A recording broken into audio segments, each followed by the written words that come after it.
Hello everyone, how are you all? Hope you all are fine. So today we will start the second part of this lesson, first lesson of 6th standard, that is natural resources, air, water and land.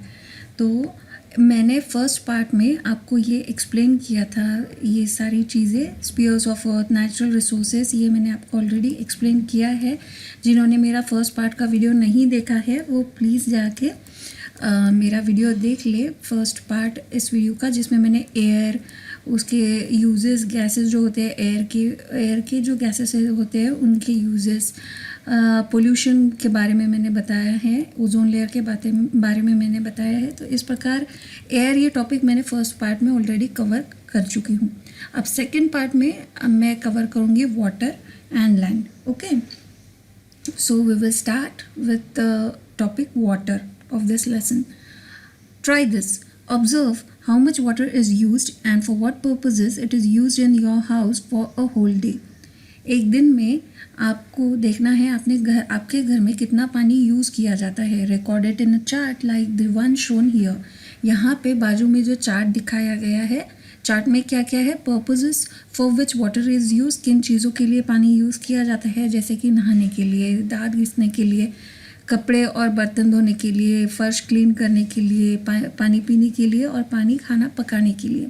Amount of water दूसरे side में column में क्या दिया है, amount of water approximately in litres, कितना पानी इन सारे कामों के लिए यूज़ किया जाता है वो लिखना है आपको लीटर में. कितना लीटर पानी आपके घर में पूरा इस्तेमाल होता है नहाने के लिए और इन सारे चीज़ों के लिए, कामों के लिए. Okay, discuss this data in the class. आपके फ्रेंड्स जो है आपके क्लास में, उनके साथ में ये डिस्कस करो आप, किसके का घर में कितना पानी कम लगता है, किसके घर में ज़्यादा लगता है, ये सब आपको डिस्कस करना है. Divide the total amount of water use in your house by the number of person to find out how much water each person needs. फिर जितने लोग हैं आपके घर में, जैसे 4 लोग हैं, 5 लोग हैं, जितना water total use of water हुआ है उससे डिवाइड कर दो, 4 या 5 या फिर जितने भी लोग हैं आपके घर में उनसे. तो आपको एक जन ने कितना पानी यूज़ किया है एक दिन में वो आपको मिल जाएगा. You will see that it is almost impossible for us to spend even a single day without water. एक दिन भी हमें निकालना ये बहुत ही इम्पॉसिबल है, मतलब हम निकाल ही नहीं सकते पानी के बगैर एक भी दिन. We need to drink 3 to 4 liters of water every day so that all our bodily functions run smoothly. एक दिन में हमने कम से कम 3 या 4 लीटर पानी पीना चाहिए अपने शरीर को अच्छे से काम करने के लिए. Okay, other living things also require water, although the amount of water they need may vary according to the size of their body. और भी अलग जीव जो है हमारी पृथ्वी के ऊपर, उनको भी पानी की ज़रूरत होती है. अब वो बड़ा है या छोटा है जीव, उसके साइज़ के ऊपर डिपेंड करता है कि पानी ज़्यादा लगता है या कम लगता है. Thus we see that water is very important. इस पर से हमें क्या पता चला कि पानी बहुत ही ज़रूरत की चीज़ है सबके लिए, है ना. If hydrogen gas burns in air, it combines with oxygen and water is formed. अगर हाइड्रोजन गैस जलता है हवा में तो वो कंबाइन करता है हवा में जो ऑक्सीजन होता है उससे, और फिर क्या बनता है, वाटर. वाटर का वही है H2O, यानी 2 हिस्से हाइड्रोजन गैस के और एक हिस्सा ऑक्सीजन का, ऐसा बनता है पानी. We have learned about some characteristics of water in previous standard. पानी के बारे में हम पिछले साल कई सारे चीज़ें सीख चुके हैं. इन नेचर, अब ये यहाँ पे जो पिंक वाला सेक्शन है ना हाईलाइटेड, वो देखते हैं. In nature water occurs in 3 states. हमारे नेचर में 3 प्रकार के फॉर्म्स में वाटर अवेलेबल होता है ना. सॉलिड, लिक्विड और गैस फॉर्म में होता है. सॉलिड यानी बर्फ़, लिक्विड यानी पानी, और गैस मतलब जो भाप बन के उड़ जाता है ना पानी, वो. Water does not have colour, taste or odour. पानी को कोई टेस्ट नहीं होता है, उसका कोई रंग नहीं होता है, उसका कोई स्मेल नहीं होता है. Many substances readily dissolve in water. कई सारे ऐसे चीज़ें हैं जो आसानी से पानी में घुल मिल जाती है. Therefore water is universal solvent, इसीलिए उसे यूनिवर्सल सॉल्वेंट भी कहा जाता है. The blood of animals and the SAP in plants contain a very high proportion of water. जो प्राणियों का खून होता है और जो झाड़ पौधों का रस होता है, उनमें सबसे ज़्यादा मात्रा किस चीज़ की होती है, पानी की. No living thing can survive without water, कोई भी जीव पानी के सिवाय नहीं जी सकता है। Therefore it is said that water is life, इसीलिए कहा जाता है जल ही जीवन है। ऑब्जर्व एंड डिस्कस, तो आपको यहाँ पे ऑब्जर्व करना है कि क्या क्या है। यहाँ पे एक पाई डायग्राम दिया है, फिर से मैं बताऊंगी। डिस्ट्रीब्यूशन ऑफ वाटर ऑन अर्थ की पाई डायग्राम सर्कुलर फॉर्म में आपको यहाँ पे बताया गया है कि पानी के कौन से कॉन्स्टिट्यूएंट्स है और वो कितने प्रपोर्शन में है वो दिखाया गया है। इसलिए इस डायग्राम को कौन सी डायग्राम कहा जाएगा? पाई डायग्राम। ओके, तो देखते हैं क्या क्या है। सी एंड ओशन, कौन से कलर में है सी एंड ओशन? कौन से कलर में दिखाया गया है? वो दिखाया गया है हमें ब्लू कलर में। ब्लू कलर में इतना सारा ब्लू कलर है, क्या है? सी एंड ओशन, यानी क्या, कौन सा पानी है? खारा पानी है ना। खारा पानी कितना ज़्यादा, और फिर बचा क्या? देखो क्या बचा है यहाँ पे? सिर्फ ground water, ice and water in other forms. Ground water मतलब जो पानी ये इस फॉर्म में होता है, उसको क्या बोलते हैं? जैसे कि अगर कुआं हो गया तो उसको बोलेंगे हम कौन सा? Ground water. आइस के फॉर्म में, यानी जो बर्फ़ के फॉर्म में होता है वो हुआ, है ना। और भी कई फॉर्म में पानी होता है। Water available for drinking, water available for drinking देखो इतना छोटा सा दिखाया गया है येलो कलर में। तो पानी पीने के लिए हमारे पास बहुत कम है पृथ्वी के ऊपर। ओके, वाटर अवेलेबल परसेंटेज में बाजू के चार्ट में दिखाया गया है। तो सीज एंड ओशन यहाँ पे दिख भी रहा है ब्लू कलर में, कितना है? 97%। 2.7 क्या है फिर रेड कलर में? Ground water, ice and water in other forms. तो यहाँ पे आपको फर्स्ट वाले ब्लॉक में लिखना है ground water, ice and water in other forms. Water available for drinking, fresh water पानी पीने के लिए कितना अवेलेबल है? फिर देखो वाटर अवेलेबल फॉर ड्रिंकिंग होगा 0.3%। इस बॉक्स में आपको सिर्फ लिखना है 0.3%। पानी पीने के लिए पूरी पृथ्वी के ऊपर कितना अवेलेबल है? सिर्फ 0.3%।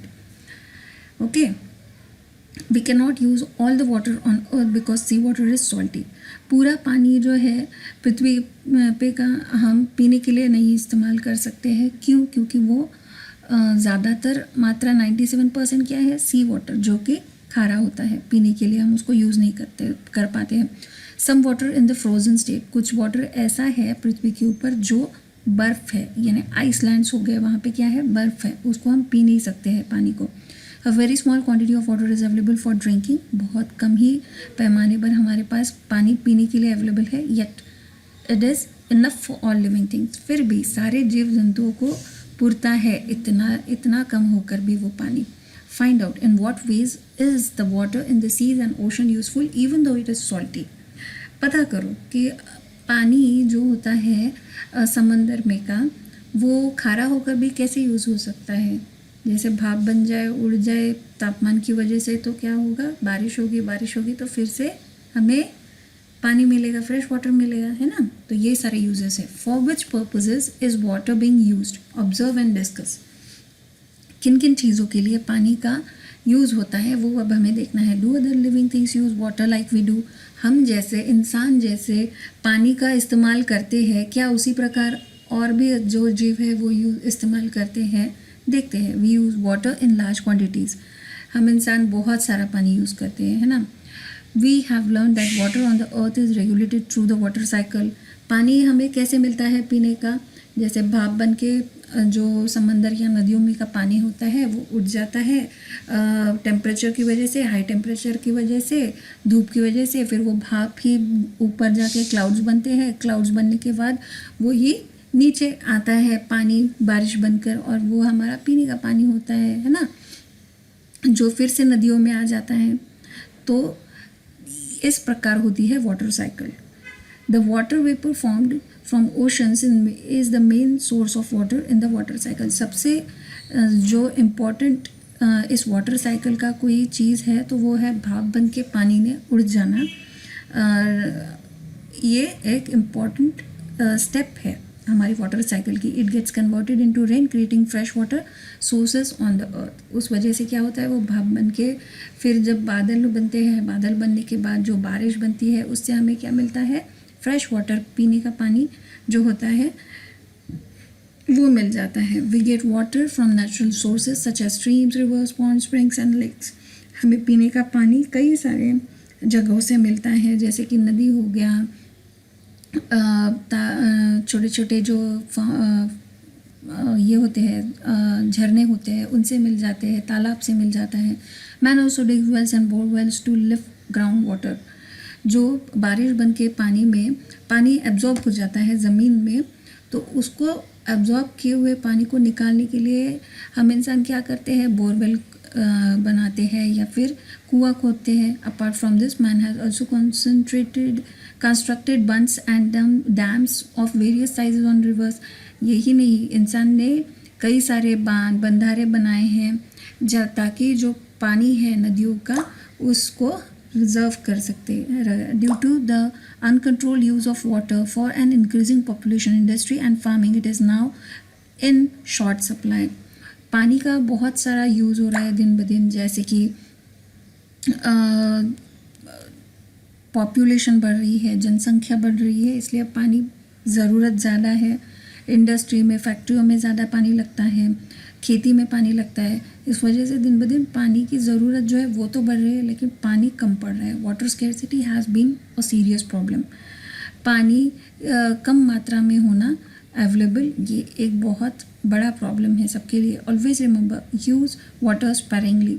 हमने हमेशा पानी कैसे इस्तेमाल करना चाहिए, किफ़ायत से संभाल कर यूज़ करना चाहिए। ब्लॉक वाटर, जो भी पानी बह रहा है उसको ब्लॉक करो, रोको, लेट इट पर्कुलेट, उसको ज़मीन में एब्जॉर्ब होने दो। Store water where ever possible, जहाँ भी हो सके वहाँ पे पानी को स्टोर करके रखो। You reuse water where ever possible, जैसे भी हो पॉसिबल आपको पानी को हमेशा रीयूज़ करो। जैसे अगर मम्मी कोई काम कर रही है, बर्तन धो रही है, तो वो बर्तन धोने का पानी बेसिन में फेंकने के अलावा वही पानी आप झाड़ पौधों में डाल सकते हो, है ना। तो इसको बोलेंगे reuse of water. Remember store water does not become stale at once. जो भी पानी हम संभाल कर स्टोर करके रखते हैं वो बासी नहीं होता है जल्दी से। Can you tell what is land made up of?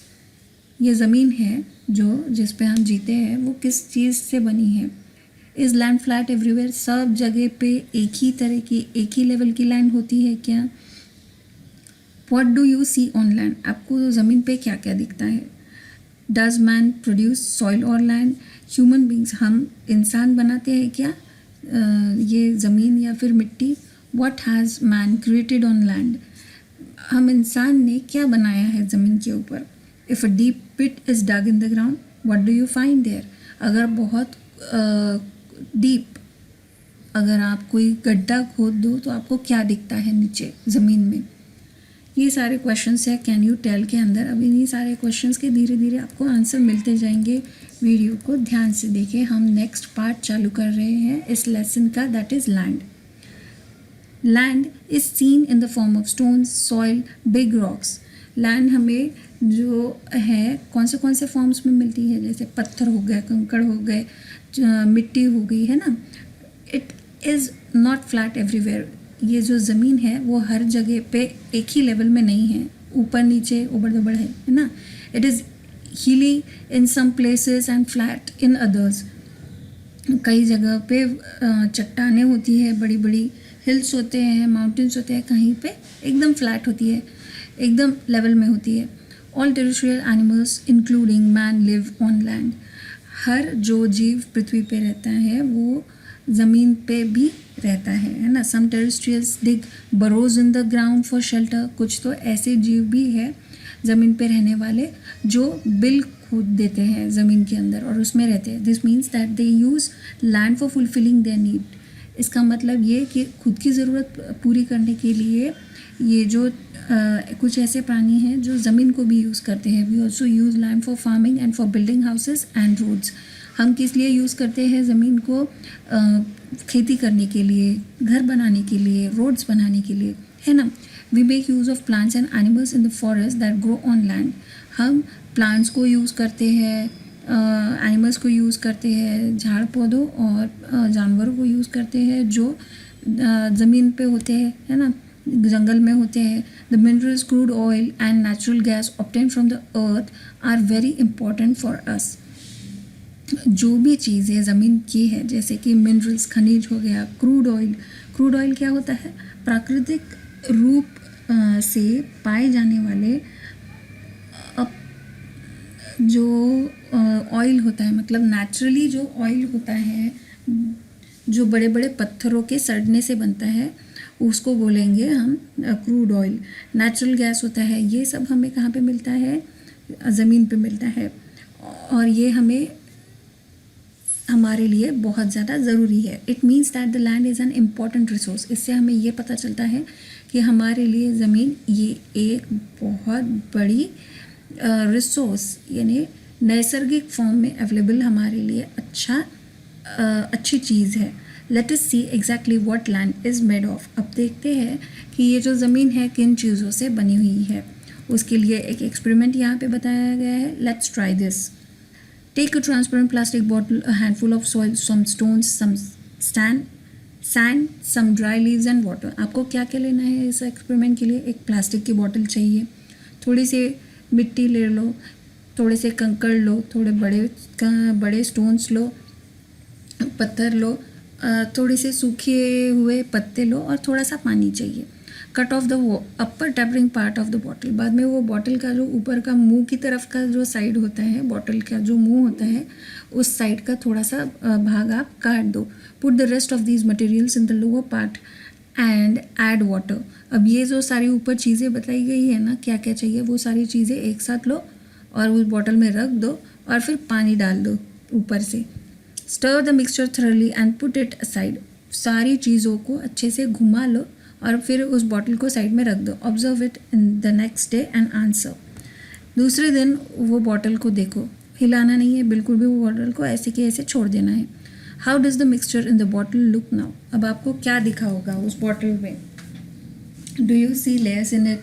What is seen in the different layers from top to bottom? अब देखो आपको क्या ऑब्जर्व करना है.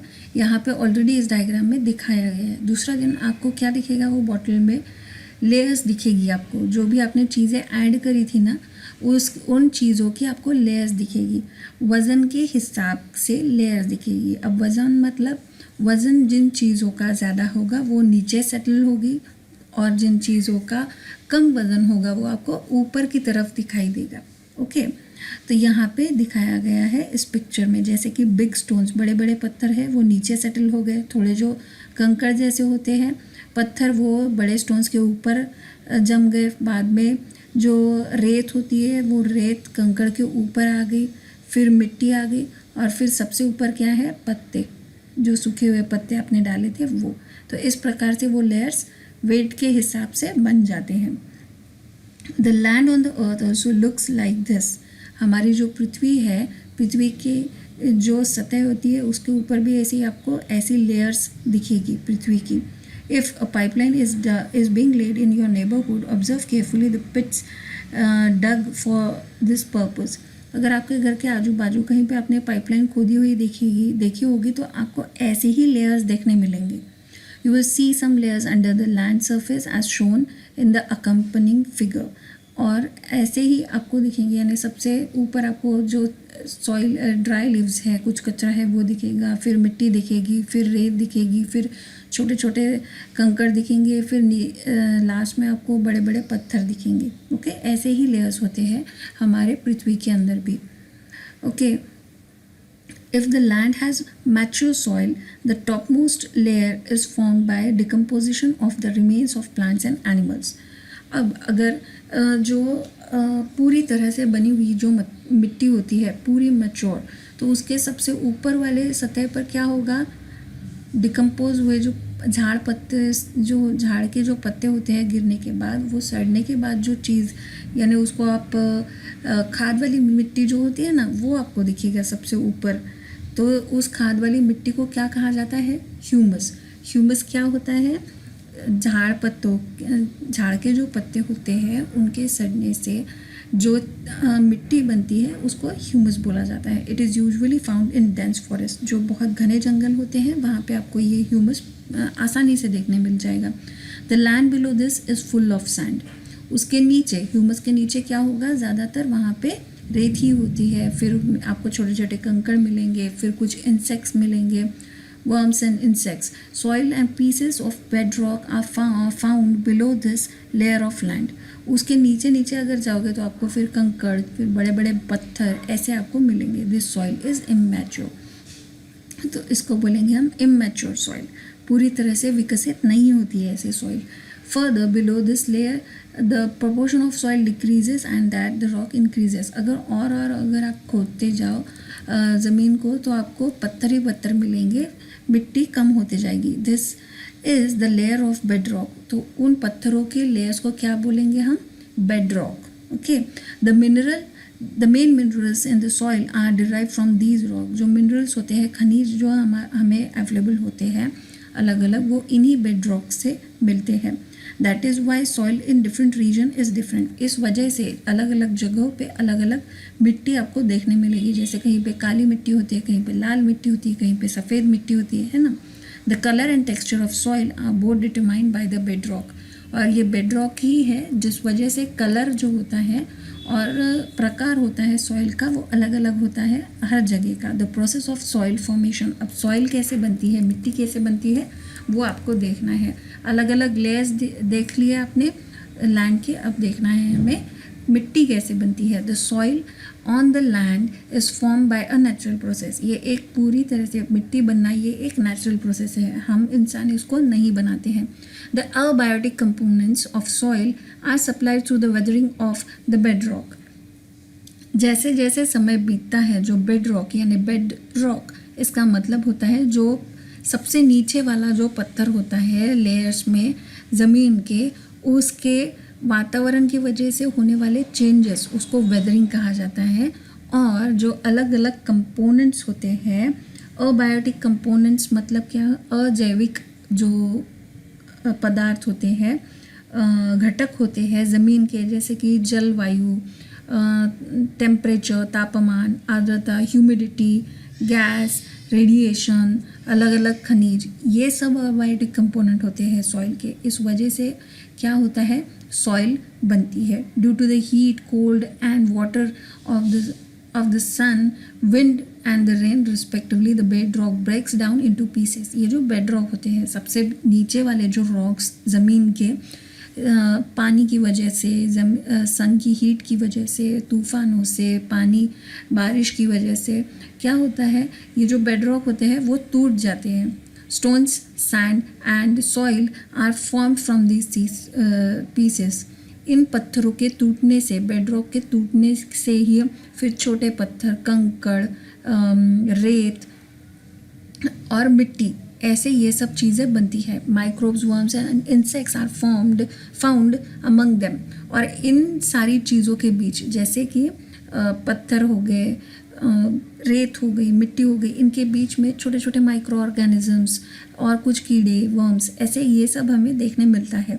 Rodents like mice and rats are also found here. Rodents यानी चूहे जो होते हैं वो भी आपको वहाँ पे यानी लेयर्स में सॉइल के देखने मिल जाएंगे. The roots of trees growing on the land also helps weathering of rocks. जो बड़े बड़े पेड़ होते हैं उनके जो जड़ें होती है उनकी वजह से भी कभी कभी क्या होता है, ये जो रॉक्स होते हैं, बेड रॉक्स, वो टूट जाते हैं. The process of soil formation is slow and continuous. ये जो प्रोसेस है मिट्टी बनने की, तो ये हमेशा चालू रहती है, वो काफ़ी धीरे धीरे होता है. एक दिन में नहीं होता है कि हाँ आज डिसाइड किया नेचर ने और बन गई मिट्टी, ऐसा नहीं होता है. ये काफ़ी धीरे धीरे होता है. It takes about 1000 years for 2.5 thick layer of mature soil to form. 2.5 centimetre इतना जाड़ा, इतनी मोटाई की अगर सॉइल की लेयर बननी है, मिट्टी की लेयर बननी है, तो उसको कई हज़ार साल लग जाते हैं. Soil can get destroyed in short period due to flood, storms and human activities such as mining. अब इतने साल लग जाते हैं, थाउजेंड्स ऑफ ईयर्स ऐसे लग जाते हैं, मतलब तो यानी बनने के लिए इतना सारा टाइम लगता है सॉइल को, है ना, काफ़ी टाइम लगता है। 2.5 सेंटीमीटर थिक इतनी मोटाई की बनने के लिए काफ़ी साल लग जाते हैं, लेकिन उसी को निस्तनाबूद करने के लिए एक फ्लड ही काफ़ी है ना, या फिर जोर का तूफान, बाढ़, या फिर जो हम ह्यूमंस हैं जैसे कि खोदते हैं ज़मीन को, उस वजह से ये सब निस्तनाबूद हो जाता है। That is why it is necessary to conserve soil and to prevent erosion of land. इसीलिए ज़मीन को प्रिवेंट यानी प्रिजर्व करना है हमें। किन चीज़ों, प्रिजर्व का मतलब होता है अच्छे से हमने उसको संभाल के रखना है, उसकी हमने निगाह रखनी है, उसका संरक्षण हमें करना है। ओके, और साथ ही साथ क्या करना है, एक और चीज़ हमें करना है। The best remedy for this is to increase the green cover of the land. Green cover का मतलब क्या होता है, हमें सॉइल को इरोजन से यानी बह जाने से या फिर उड़ जाने से, मिट्टी कभी ज़्यादा पानी से बह जाती है और ज़्यादा ज़ोर का तूफान आ जाए तो उड़ जाती है। तो इस उड़ जाने से या बह जाने से मिट्टी को, इस प्रोसेस को कहते हैं इरोजन ऑफ सॉइल। तो इसको हमें रोकने के लिए क्या करना है, ज़्यादा से ज़्यादा ग्रीन कवर बढ़ाना है। ग्रीन कवर मतलब ज़्यादा से ज़्यादा झाड़ पौधे लगाने हैं। Okay, erosion of land is reduced if grass, trees and bushes are grown in it. हम इरोजन का, सॉइल इरोजन बचा सकते हैं अगर हम ज़्यादा से ज़्यादा ट्रीज़ लगाए, झाड़ पौधे लगा दे, तो क्या होगा, मिट्टी बह नहीं जाएगी पानी की वजह से, मिट्टी उड़ नहीं जाएगी तूफान की वजह से। Okay, obtain specimens of soil from various places in your surroundings such as your own yard, garden, hills, rivers, banks, fields and rocky ground। क्या करना है आपको, तो छोटे छोटे सैंपल जमा करने हैं मिट्टी के, आपके खुद के आंगन में से, किसी गार्डन में से, कोई जो आपके घर के पास हिल होगी वहाँ से, किसी नदी के किनारे से, किसी फार्म से, है ना, और जहाँ पे पथरीली जगह है वहाँ से। Note the difference in the specimens with respect to color, feel, texture and the size of the particles। आपको बाद में क्या करना है, ये जो आपने सैंपल जमा किए उनमें से आपको डिफरेंट क्या है, उसमें उसका कलर देखना है, वो आपको हाथ में कैसी लग रही है, जाड़ी है, मोटी है, कैसी है, सॉफ्ट है, वो देखना है। उसके पार्टिकल्स जो है डस्ट के, वो कैसे हैं, वो आपको मिट्टी के देखने, मिट्टी का कण कैसा है, बड़ा है, छोटा है, वो देखना है। Do you know humus is the layer formed on soil due to the decomposition of dead plants and animals by microbes। अब ह्यूमस जो चीज़ होती है जिसको खाद मिट्टी बोला जाता है, तो वो कैसे बनता है, जो झाड़ पत्ते होते हैं या कुछ एनिमल्स होते हैं, वो जब मर जाते हैं, झाड़ पत्ते जो पीले होकर जो झाड़ से गिर जाते हैं, और कुछ एनिमल्स जो मर जाते हैं, वो जब ज़मीन पे होते हैं तो कुछ माइक्रो ऑर्गेनिजम्स उनको सड़ा देते हैं, तो तब बनता है ह्यूमस। उसको बोलेंगे मिट्टी वाली जो खाद होती है ना, उसको बोलते हैं humus. Humus supply nutrients to the soil. Humus काफ़ी ज़रूरतमंद जो चीज़ें, न्यूट्रिएंट्स होते हैं, घटक होते हैं मिट्टी के लिए, वो देता है। Humus is also important for aerating the soil and for holding water in the soil. हवा आने जाने के लिए मिट्टी के अंदर और पानी को पकड़ने के लिए ये ह्यूमस बहुत इंपॉर्टेंट है। The proportion of humus in the upper layer of good fertile soil is about 33% to 50%। कितना प्रोपोर्शन, कैसे होता है ह्यूमस, ऊपर की जो सतह होती है हमारी ज़मीन के, उसके ऊपर ज़्यादातर 33% से 50% तक ह्यूमस अवेलेबल होता है। Use your brain power. What are the constituents of soil. अब देखो, इतना सारा आपने ज़मीन के बारे में पढ़ लिया, क्या क्या होते हैं, लेयर्स होते हैं, वो कैसे बनते हैं, ये सब। तो ज़मीन के अंदर क्या क्या होता है, मिट्टी कैसे बनती है। Classify them as biotic and abiotic constituents. अब उनको बायोटिक यानी जैविक, उनमें कौन से घटक होते हैं, और अजैविक अबायोटिक कौन से घटक होते हैं, वो उस प्रकार आपको उनको विभाजन उनका करना है। Forest on the lands got buried underground due to the great upheavals that took place on the earth many ages ago। कई सारे ऐसे घने जंगल हैं जो ज़मीन के नीचे दब गए हैं कुछ नैसर्गिक आपत्तियों की वजह से। After that, the process of formation of fossil fuels from the remains of living things took place underground. उसके बाद में क्या हुआ, उनका सड़ना चालू हो गया. जो इतने बड़े बड़े जो फॉरेस्ट थे वो नीचे दब गए ज़मीन के, कुछ भूकंप की वजह से या फिर कुछ नेचुरल कैलमिटीज़ हुई होगी, उसकी वजह से ये सब जो बड़े बड़े घने जंगल थे, जंगल में सिर्फ झाड़ पौधे नहीं होते हैं, कई सारे एनिमल्स भी होते हैं, वो भी दब गए नीचे ज़मीन के, है ना. तो उस वजह से क्या हुआ ना, वहाँ पे वो झाड़ पौधे और एनिमल्स वहाँ पे सड़ने लगे, और फिर क्या उनसे क्या बना, फॉसिल फ्यूल. ओके, झाड़ पौधे और एनिमल्स के सड़ने की वजह से जो ईंधन बनता है उसको बोला जाता है fossil fuel. We get fuels like petrol, diesel, kerosene, paraffin and other useful materials like tar and wax from the fossil fuel called crude oil. और इन्हीं फॉसिल फ्यूल्स, अब मैंने फॉसिल फ्यूल क्या होता है बताया, ये जो फॉसिल फ्यूल ईंधन होता है उसी से हमें क्या क्या मिलता है, पेट्रोल, डीजल, मिट्टी का तेल, पैराफिन और टार जो डांबर होता है और मोम, ये सब हमें उसी से मिलता है. और इन सब चीज़ों को कुल मिला के क्या बोला जाता है, क्रूड ऑयल. क्या बोला जाता है, crude oil. Okay, living things use land, water and air available on the earth, so does man. हर जो जीव है हमारे पृथ्वी के ऊपर, और हम इंसान भी 3 चीज़ें ज़रूर यूज़ करते हैं, ज़मीन, पानी और हवा. However, the proportion of these resources that are actually put to use are very small as compared to the whole earth. अगर हम उनको देखें कि ये कितना अवेलेबल है आज की तारीख में, तो वो काफ़ी कम है ये सारी चीज़ें, है ना. Look at the following table. अब टेबल देखो, हमारी पृथ्वी के ऊपर लैंड कितनी है, 29%, पोर्टेबल वाटर और फ्रेश वाटर पीने का पानी 0.3% है, ऑक्सीजन 21% है. Even in these small proportions, the resources shown in the above table are sufficient for all living things. इतना कम होने के बावजूद भी हर जीवित जो प्राणी है उसको ये सब पुर रहा है ना. Only it is very necessary for man to control his greed. सिर्फ अगर हम इंसान अपनी लालच को बढ़ने ना दे इन सारी चीज़ों के लिए, तो ये सब चीज़ें हर एक को मिलेगी. In other words, he must use the resources judiciously with the awareness that they are meant for all other living things and not just for mankind. अगर हम इंसान सिर्फ अपनी ही लालच के लिए इन सारी चीज़ों को, कौन सी चीज़ें, लैंड, वाटर, ऑयल और एयर को यूज़ करें, तो वो सबको नहीं पूरेगी. हमने अच्छे से संभाल कर इन सारी चीज़ों को यूज़ करना चाहिए. ओके, अब ये ब्लू वाला सेक्शन जो है वो देखते हैं, इंस्टीट्यूट्स एट वर्क.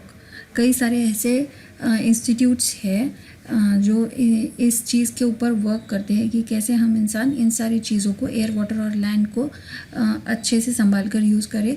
तो उसमें India meteorological department IMD was established in 1875 for studying the weather in the Indian subcontinent.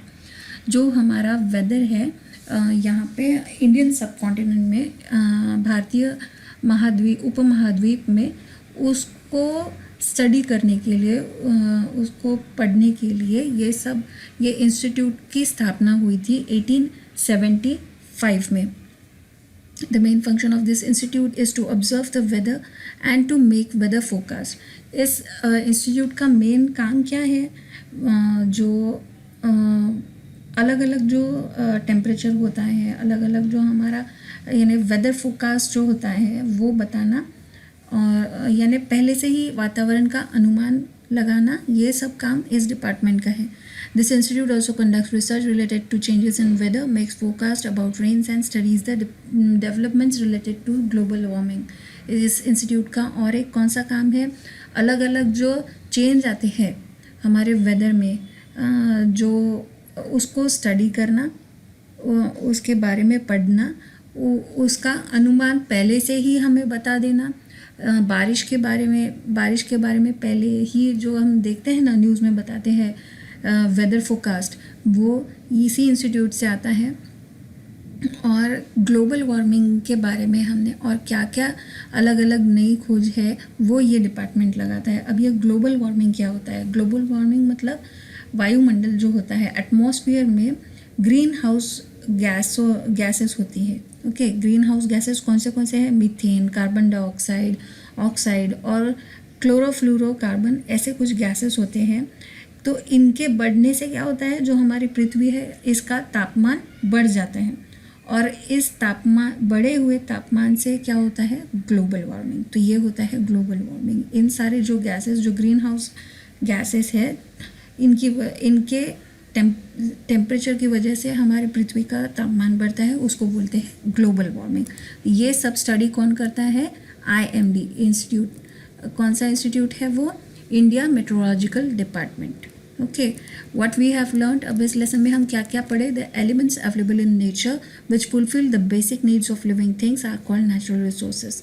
जो भी हम इंसान की या कोई भी जीव की जो बेसिक ज़रूरतें हैं वो पूरी होती है, नेचुरली जो पूरी होती है, उनको हम क्या बोलते हैं, नैसर्गिक संसाधन या natural resources. Air, water and land are important natural resources. हवा, पानी और ज़मीन ये बहुत ही इम्पोर्टेंट ज़रूरी नैसर्गिक संसाधन है। Soil has both biotic and abiotic constituents. हमारे मिट्टी के ऊपर दोनों ही चीज़ें होती है, जैसे कि अबायोटिक यानी जो जैविक, अजैविक घटक होते हैं, और जैविक घटक दोनों भी होते हैं। There are many constituents of air such as nitrogen, oxygen, carbon dioxide, inert gases, water vapour and dust particles. हमारे हवा के अंदर कई सारी चीज़ें होती है। हवा में क्या क्या होता है, कई सारे गैसेस, जैसे nitrogen, oxygen, carbon dioxide, inert gases, water vapour भाप होती है पानी की, और कुछ छोटे छोटे मिट्टी के कण होते हैं। The ozone layer is a protective shell of the earth. Ozone gas का जो लेयर है वो हमारा सुरक्षात्मक खोल है ना। The natural resources should be used carefully and sparingly. जो भी हमारे नैसर्गिक संसाधन हैं उसको हमने संभाल कर और किफ़ायत से या फिर संयम से यूज़ करना चाहिए। तो ये था हमारा पूरा फर्स्ट लेसन साइंस का। तो आपको मेरा ये वीडियो कैसा लगा है, समझ में आई है सारी कंसेप्ट्स, तो वीडियो को लाइक कीजिए, अपने फ्रेंड्स में शेयर कीजिए, और मेरे चैनल को अगर अब तक सब्सक्राइब नहीं किया है तो सब्सक्राइब कीजिए। And take care and thank you for watching.